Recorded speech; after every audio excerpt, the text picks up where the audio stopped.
The Shadowed Prince. A tale of legacy, betrayal, and the burden of being born second. In the ancient kingdom of Ajibogun, where Ultra hills met the sky and Iroko trees stood like old gods, two brothers were born under the same roof, but not the same destiny. Adewale, first son of Oba Faseyin, was a boy of sunlit laughter, whose name echoed in songs long before he came of age. The people said he was born with Ekun's fire in his chest, strong, noble, destined to lead. His younger brother, Temitope, came 2 seasons later, a quiet child with thoughtful eyes and a voice that rarely sought attention. He watched the world like it was a secret only he understood. Their father, once revered and feared across 7 kingdoms, ruled until the day his heart gave out beneath the sacred Iroko. As the land mourned, a great hush fell, but everyone already knew who the crown would fall to. Adewale. Temitope stood beside him on the coronation day, hands clasped behind his back. His agbada was finer than any noble's. His name was spoken with respect, but in the echoes of the drum, no one looked at him for long. In the years that followed, Adewale ruled with justice and a tender heart. He brought peace to the borders clans, shared yam burns with starving villages, and built shrines in the name of forgotten ancestors. And when his son Ayokunle was born, the people wept with joy, hailing him Omoara, child of thundercloud, the future of Ajibogun. Temitope smiled at every celebration. He gave wise counsel at the royal court. He embraced the child with warmth, but behind his quiet gaze, something darker stirred. At night, he would sit in the chamber where his mother's gangan still hung, untouched since her passing. He would run his fingers along the rim and speak only to Adesuwa, the palace guard he trusted above all. They forget I carry the same royal blood, he told her one night, voice tight. They forget I taught Adewale to hold a sword, that I wrote the letter that sealed our peace treaties. And now, they cheer a child who doesn't yet know the name of his grandfather. Adesuwa, silent and sharp eyed, replied, "You were not forgotten, my prince, but you were given a narrower path." He looked at her, jaw set. "Then I'll widen it myself." The first flicker of betrayal began with a whisper. Rumors reached the palace of a strange illness spreading in the eastern farmstead. Adewale, ever the protector, prepared to ride out and investigate. Temitope, knowing his brother's habits, offered a safer route, less exposed, he said, more direct. It led through Ofara Gorge, a narrow pass where the mist hung thick as sorrow, and even the owls held their tongues. Adewale rode with only a few guards. Temitope rode beside him, silent. They spoke little, the mist thickened. Then movement. Figures stepped out of the fog. Not raiders, not villagers. Men cloaked in ash-grey robes, their weapons without tribal marks. Trained, swift, deadly. In the confusion, Adewale fell from his horse, an arrow deep in his side. As his blood warmed the earth, he looked up at his brother through the swirling mist. "Tope," he gasped.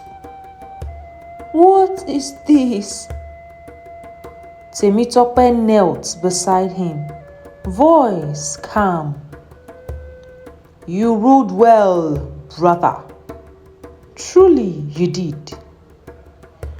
Adewale coughed, pain stealing his breath. "I trusted you, my own blood. I gave you my youth, my strength, my loyalty," Temitope whispered, "and all I ever received was your shadow." Adewale reached for his hands, perhaps to forgive, perhaps to curse. But Temitope stood and turned his back as the king's breath left him, swallowed by smoke. He returned to the palace 2 days later, robes torn, ashes on his face. The people wept as he spoke. "The king died a hero. Bandits took him from us. I alone survived to carry his story home." There were murmurs. The Araba, the chief priests, frowned. Iya Oba, Adewale's mother, looked into Temitope's eyes for a long time.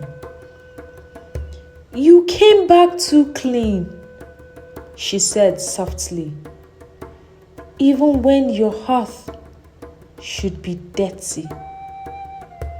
Temitope said nothing. The royal council met for endless moons. Ayokunle was too young to rule. The land could not wait in silence. And so, by royal blood and seniority, Temitope was crowned. The drums beat, but not in joy. That year, the rain delayed its coming. The yam fields died. Merchants from Elisha were robbed by spirits in the woods. Babies were born with trembling limbs, and some whispered of a curse of ancestors displeased. They said the new king did not sleep, that he walked in moonlight, that he spoke to shadows.